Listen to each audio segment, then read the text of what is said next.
We will begin with questions from Ross Cas of UNTV. Good afternoon po, Attorney. Since maulan po ngayong araw na to and may mga nakaka-apektong weather system sa bansa sa mga nakalipas na araw, paano po naka-apekto itong weather conditions natin sa SONA preparations? Kung meron. Well, sa ngayon, tuloy-tuloy pa rin yung preparations natin.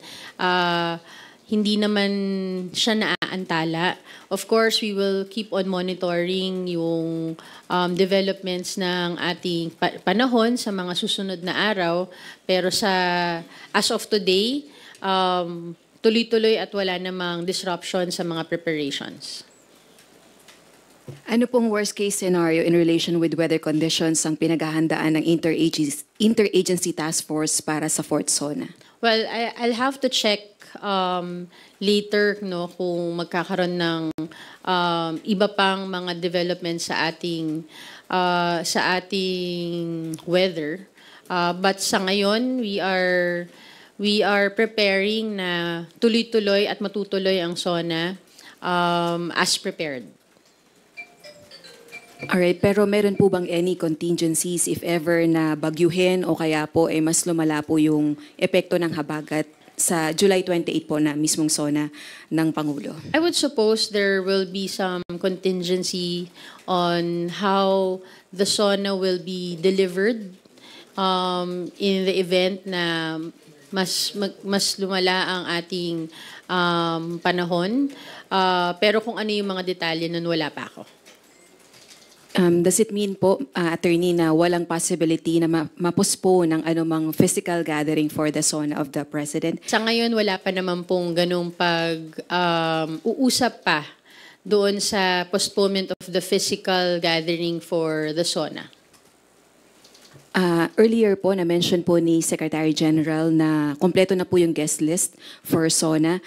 Ilang libo po ba inaasahan nating bisita? Wala ako nung actual numbers ng mga naimbitahan at mga nagkumpirma.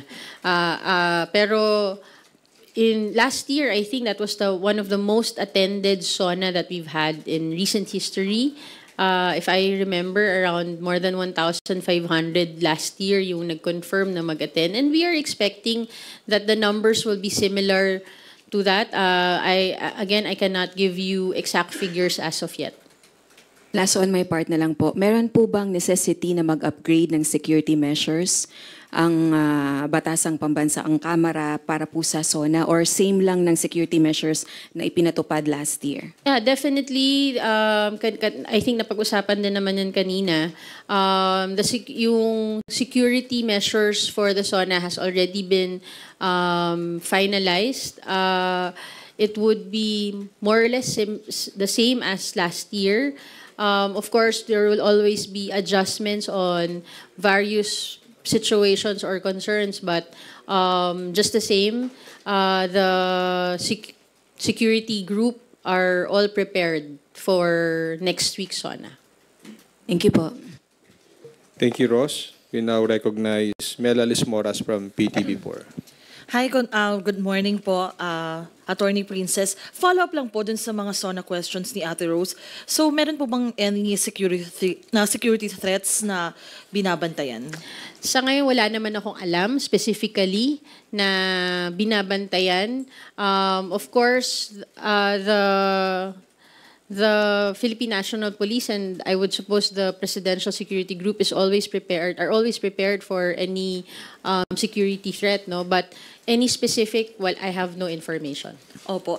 And ma'am, meron na po bang dun sa mga nauna nang na-invite, may mga additional po bang personalities na nag-confirm at nagsabi rin na hindi sila makakapunta? Kasi earlier, sabi ni Secretary General Velasco, yung OVP daw, sabi na hindi makakapunta ang Vice Presidente. May mga nadagdag po bang pangalan na nag-confirm na pupunta or nag-confirm na hindi pupunta? Wala akong information sa mga nag-confirm at hindi nag-confirm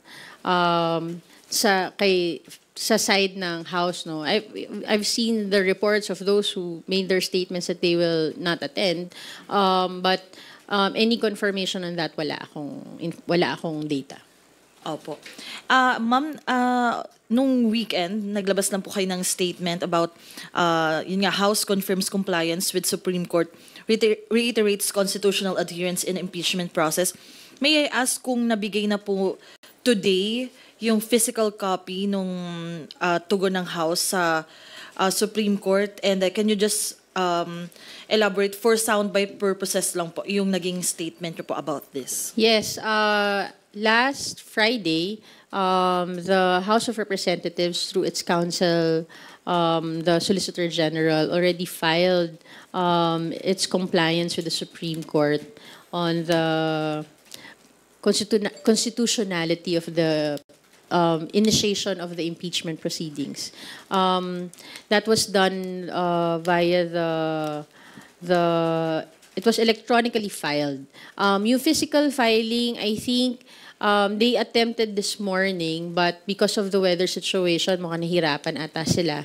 So, we are awaiting some updates. At most, baka via registered mail ma-file today. Opo. And ma'am, after nito, ano yung inaasahan nating susunod na mangyayari dito nga sa impeachment proceedings? Well, dun sa Supreme Court case, I guess we will just have to await on the next steps by the Supreme Court. But for the Senate, we await for the start of the trial as mandated by the Constitution. Opo. Thank you, ma'am. Thank you, Kuya Red. Thank you, Mela. Let's now hear from Kat Porbes from Radyo Pilipinas. Magandang hapon po, Attorney Princess. One question lang po on my part. Ang House of Representatives po ba, meron pong gumugulong ba na relief operations para po sa mga naapektuhan ng bagyong Krising at Habagat po? Yes. Speaker Martin Romualdez already activated the quick relief and response operation. He's coordinating with other members of the House that would need assistance para sa kanilang mga constituents, sa kanilang mga distrito, sa maaring naapektuhan dito sa bagyo. I understand meron ng iilan na nag-communicate sa office ni Speaker Martin, and the Speaker, as in his capacity as member of the House of Representatives, will help in assisting the other members in coordinating with the various agencies of the national government para makahingi ng mga relief goods and other assistance na pwede mabigay sa mga constituents nila. Wala ako nung information pa kung sino-sino mismo yung mga yon. I understand there are those that have communicated from Palawan and others from the National Capital Region. Thank you, Kat. Janes Capanti is next from GMA Online. Ay, good afternoon po, Attorney. On my part po, yung may statements si Vice President Sara Duterte over the weekend, she said na based on rumors or gossip, yung detention po ni former President Duterte sa The Hague. So, may basihan po ba yung ganitong comment from the Vice President?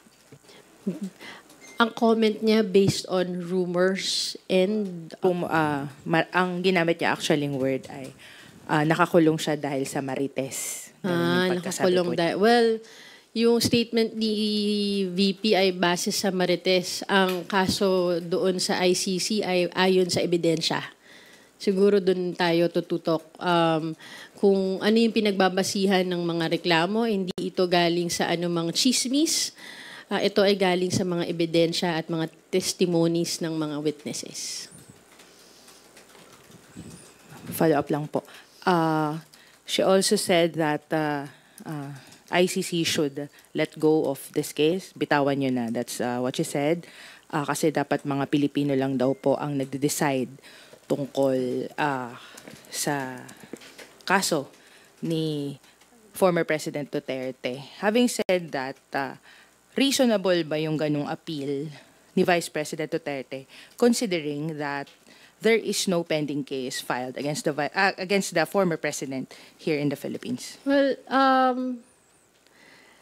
the House of Representatives are not hindi naman involve ang House sa ICC case.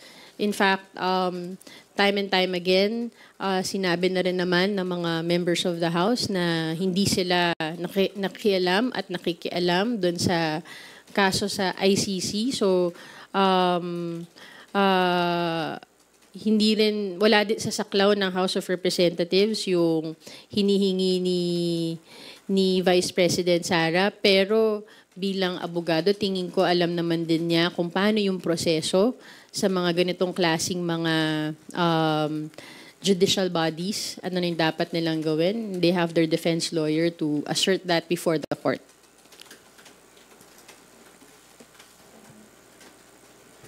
Thank you po. That's all. Thank you, Lenesca. Dwight De Leon from Rappler is next. Hello po, good afternoon, Attorney. Attorney, magkano yung ginastos ng House of Representatives for this year's State of the Nation address? Maalala na natin last year, nagkaroon or nakatanggap ng kritisismo yung House. Siguro confusion kung paano kinastos yung 20 million budget. This year ba, ano yung budget natin para sa SONA?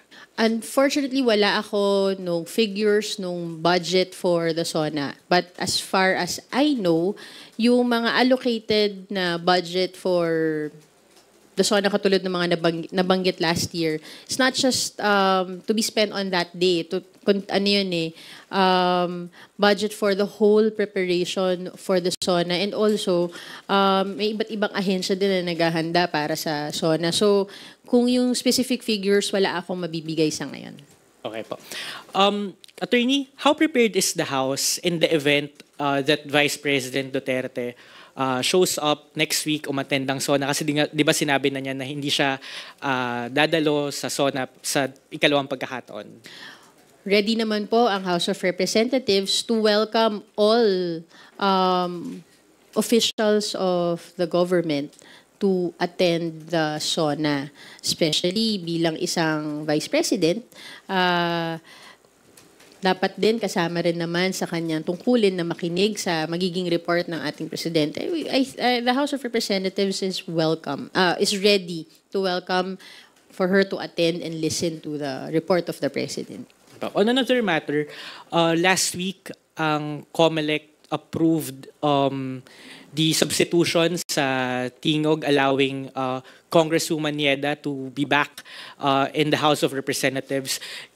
Can you just explain po, Attorney, how did this happen? Kasi isn't she already on her fourth term by next Congress? Ano po yung explanation doon? Unfortunately, I cannot explain it as House spokesperson because yung decision on that was by the COMELEC. On the part of the House, I do not even have the information if we have received any official communications from the COMELEC on the matter.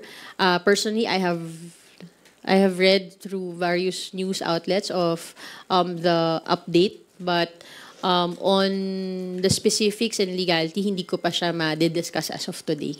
Okay, pero ma'am, ano na lang yung siguro sentimiento nyo as House spokesperson doon syempre sa mga kritisismo na mas nag-e-enable ng political dynasty yung ganitong ginawa na pag-angat kay Congresswoman Yeda bilang representative again of Tingog. So now, Speaker Romualdez, yung kanyang anak na si Andrew Julian, and also Congresswoman Yeda, they will all be part of the 20th Congress. The House of Representatives will only accept kung ano yung mga rulings ng COMELEC in situations like this. The House doesn't determine who are those that will be, who are the from the nominees of the party list kung sino yung uupo. It is based on the proclamations from the COMELEC. So as to opinions, hindi naman nagbibigay ng ganyang klaseng opinion ng House so far on that. Okay pa. Thank you po. Thank you, Dwight. Darlene K. from GMA7, please go ahead with your questions. Magandang umaga po. Ma'am, sa follow-up lang ako dun sa SONA preparations. Last year, nag-release yung House of Representatives ng guidelines tungkol sa mga susuotin ng mga attendees. And I remember last year may mga umalma doon sa guideline on protest clothing. This year po ba, may similar guideline po ba tayo? O ano po yung gusto nating sabihin na reminders? Actually, hindi ko siya nakita masyado. Pero, of course, the SONA is an important event.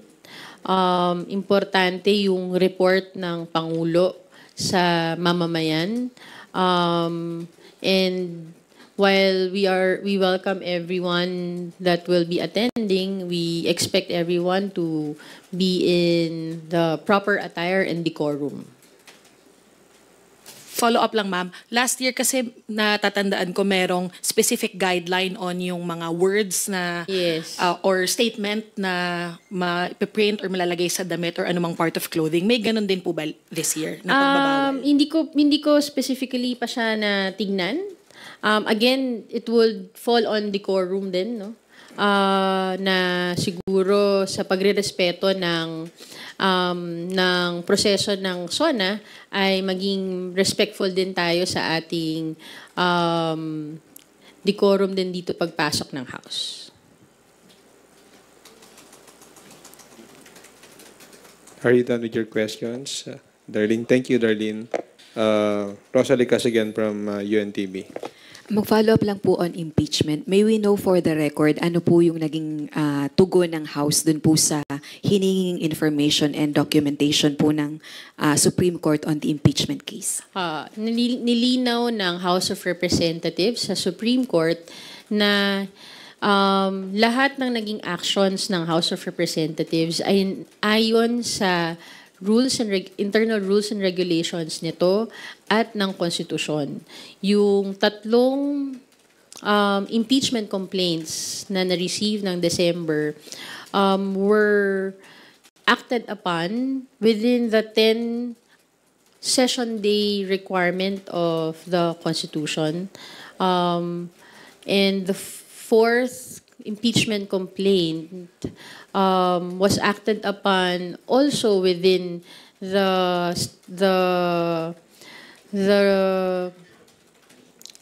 bounds of the Constitution as well, where we had 215 members of the House of Representatives signing before the Secretary General the complaint before it was transmitted to the Senate.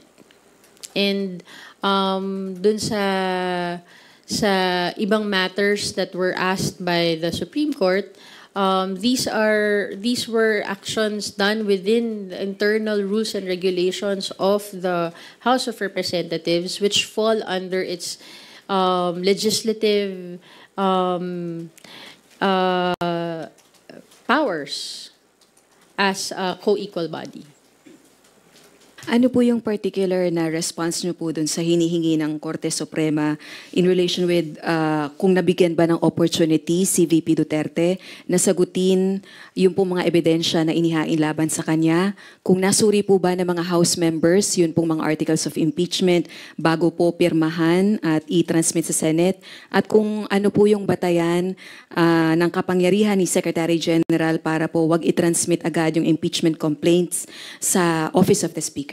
Sinisiguro ng House of Representatives na yung right to due process ni Vice President Sara ay natugunan sa buong proseso. At lahat ng mga naging actions ng House of Representatives ay pasok sa internal rules and regulations na ginawa nito regarding the initiation of the impeachment complaint.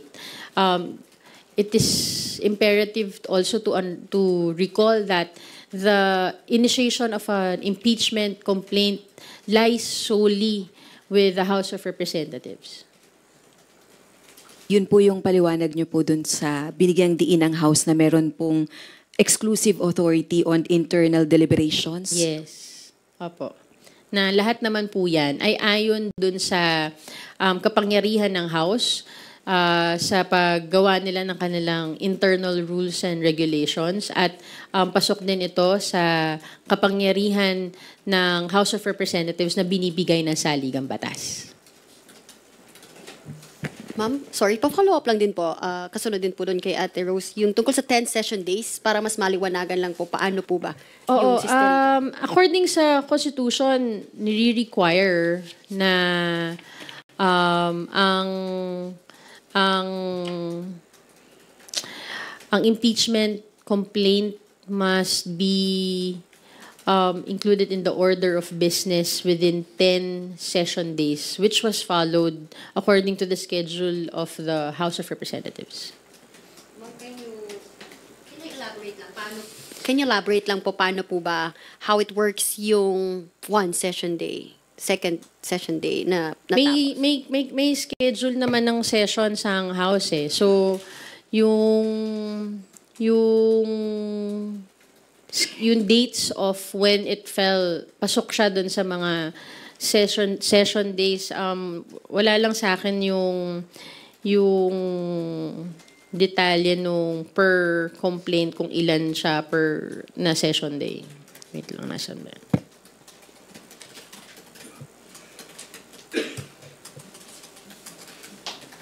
Pero iba po yung calendar days dun sa session days. Yes, magkaiba yung calendar days.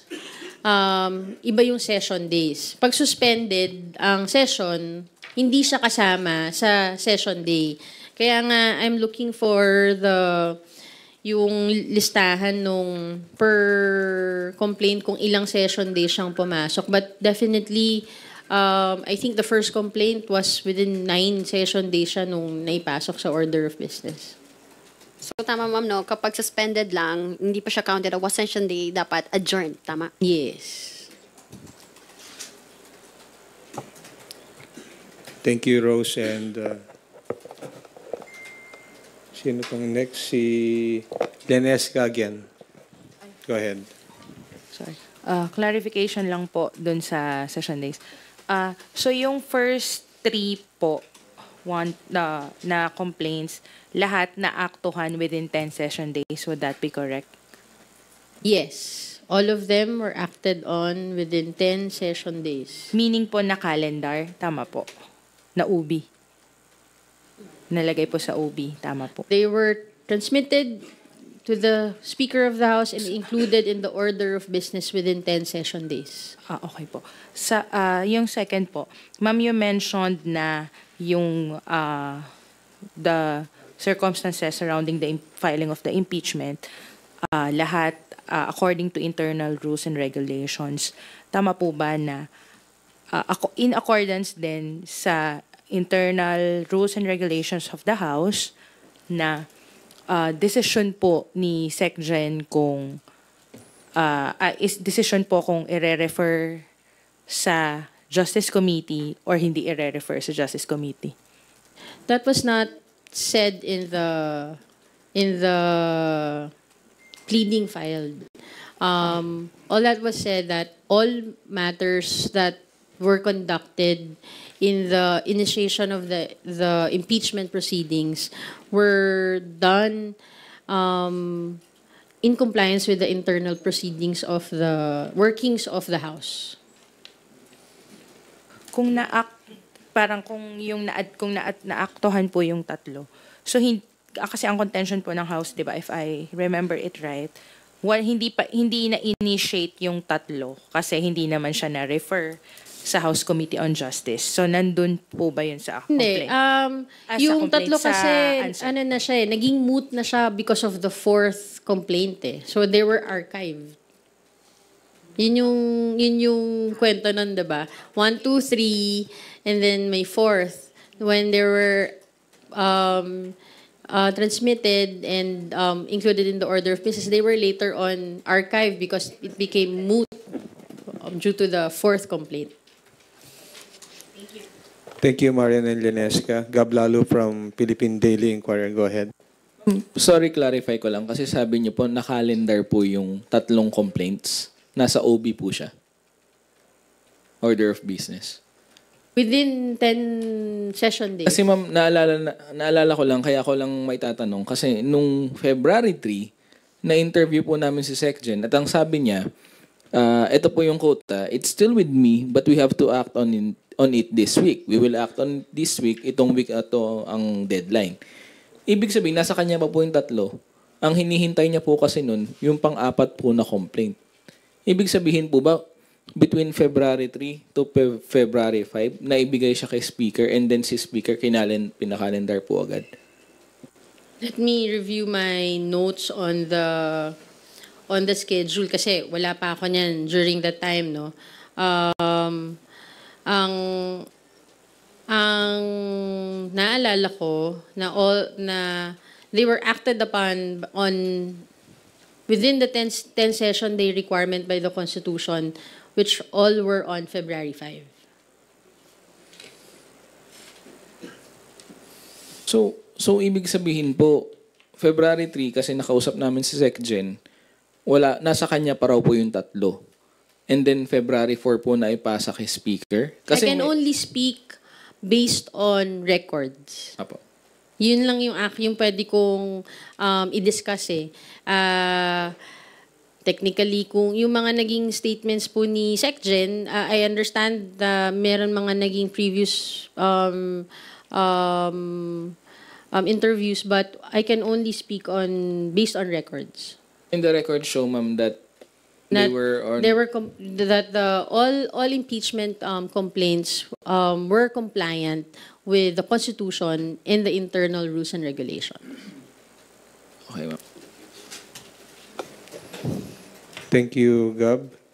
Next is Mabik Trinidad from Abante Radio. Good afternoon po. Technical lang po itong question ko. Ang proseso ho ba ng pag-i-invite, kahit hindi pumunta, ini-invite? For example, si Senator Bato, nagpasabi na siya na hindi siya pupunta. Si VP Sara, of course we know, hindi na siya pupunta. Pero meron pa rin ho ba silang invitation? Hindi ko sure, pero yes. Kasi bilang as the Vice President and a Senator of the Philippines, yes, I understand they were also given an invitation. I don't know if they have confirmed formally that they will not attend. I think meron namang may confirmation, di ko lang sure. So, but yes, they will still be invited and they were invited. Thank you po. Thank you, Mabik. Kenneth Basilio from Business World.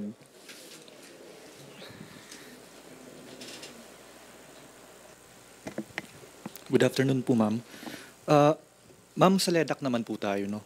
As we are a week away from SONA, nakapag-compile na po ba yung House ng mga priority bills na balak neto i-submit sa LEDAC for inclusion sa CLA? For priority bills kasi, we have to wait for the organization of the House. It will then, dun pa lang magkakaroon ng discussion ang House leaders and party leaders on the priority bills that will be submitted. So, we will await by after July 28. So after July 28 pa yung magiging formation ng LEDAC to deliberate kung ano yung... Pagkakaintindi ko, not necessarily LEDAC, pero for the House priorities, dun madidiscuss after the organization. So it's safe to say wala pa tayong draft sa ngayon? Wala pa. Although of course, the members of the House already filed their own personal priority bills, such as Speaker Martin and other members of the House of Representatives. But the House as a whole, the priority measures of the House as an institution will later on be discussed after the organization. Okay, and on the budget naman po, when will the House receive nga po yung proposed 2026 budget from the executive? And is the chamber in talks with DBM po ba for for coordination and preliminary review prior to its submission to Congress? I will have to check on that. Wala pa ako nung information kung meron ng official transmission ng budget. Parang, kasi normally after SONA naman nangyayari siya. And we expect na a few months after SONA, magsa-start na rin yung mga deliberations on the budget. Okay, and ano po yung mga naging hakbangin ng chamber to ensure that it is prepared and its lawmakers are prepared to tackle the budget come budget talks po? Well, by July 28, dun pa lang magkakaroon ng organization. So, dun pa lang natin mako-confirm sino-sino ang magiging chairman and members of the Committee on Appropriations.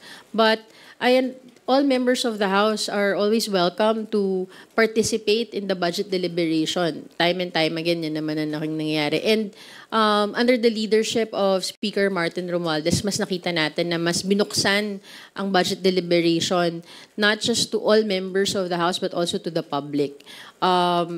I am confident that the House of Representatives in the 20th Congress will again are very prepared to tackle the budget for the 2026 GAA. Okay, and the last question na po. Ano po yung mga sectors na tinitignan ng chamber na bibigyang prioridad pagdating ng budget deliberations po? May nakikita po bang key sectors? Again, I cannot answer that with specifically. We will all have to wait until the organization on the July 28th para makita na lahat ng mga magiging priorities ng House through its party leaders and House leaders. Thank you, Kenneth. Red Mendoza from Manila Times. Hi po, good afternoon po, ma'am. Ma'am, for soundbite purposes only, ilang percent na pong ready ang House of Representatives sa State of the Nation address? Is it 100%, 95%, 90%? Ilang percent po ang pwede po natin masabi? From the discussions that I've heard earlier, siguro nasa mga 90-95% na tayo ready, leaving room for some adjustments katulad ng mga natanong kanina, whether other contingencies, but yeah, we are very much prepared for the SONA by next week. Okay. Ma'am, may kumakalat po kasing social media post na meron daw pong 35 billion pesos na allocation ang House of Representatives sa 2025 budget. Can we clarify this po? Kasi marami po nagsasabi na itong 35 billion daw na to na sinasabing allocation sa House of Representatives is parang grotesque daw po or nakakarimarim daw po, as they said. While yung the Office of the Vice President daw po na nagbibigay ng serbisyo sa publiko, binigyan lang po ng 738 million. So, a little, lang po, clarification. Saan po nanggaling po itong 35 billion pesos po ng House of Representatives po, ma'am? Hindi ko alam kasi sabi ko kanina wala rin akong information dun sa specific budget. Baka galing na naman sa Marites yan. So, I have no comment on that. So, hindi niyo po, ma'am, na-check yung allocation ng House for this year? Wala po, ma'am. I have no information on the allocation for the budget of the For this year budget po, for ma'am. the SONA. Hindi, ma'am, for this year po, ma'am. Yung buong House of Representatives po, ma'am. Wala po, Wala ma'am. po. Okay. Ma'am, last question na lang po, ma'am. Kasi last week gumugong na pinaalis daw po sa opisina niya si Deputy Speaker or former Deputy Speaker Duke Frasco. And of course, may mga rumors or merong mga conjecture na he's being primed as the black horse or the dark horse daw of the speakership. Do you think po ba is Kong Duke Frasco would he be allowed to run as Speaker of the House of Representatives po ba? Do you think po ba okay po ba sa House members na merong kumalaban kay Kong Martin? Again, mahirap mag-comment on Marites questions, pero I think lahat naman may karapatan bilang House member, no, to run for the speakership. What I have as from credible sources are the 280 plus manifesto of support for Speaker Martin Romualdez. Okay. Sige po, ma'am. Thank you po, ma'am. Thank you, Red. Are there any other questions from the media? If there are none, we will proceed with the closing remarks of Attorney Abante. Well, again, I thank you all for giving us time today as we prepare for the SONA next week. Again, dun sa issue ng impeachment, we are looking forward for the actual trial to start.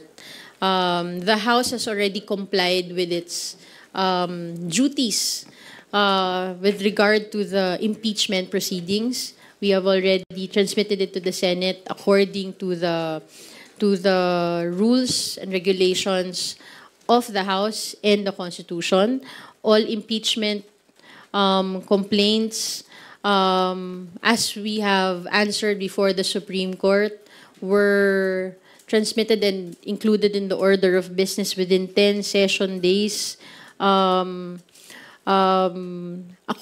according to the provisions of the Constitution, we are looking forward that as co-equal branch of government, that the Supreme Court will see the wisdom of the actions of the House of Representatives in its role in the impeachment proceedings, and that the Senate also will now conduct its role in the impeachment proceedings by conducting the trial so that they can try and decide the impeachment complaints based on evidence and merits.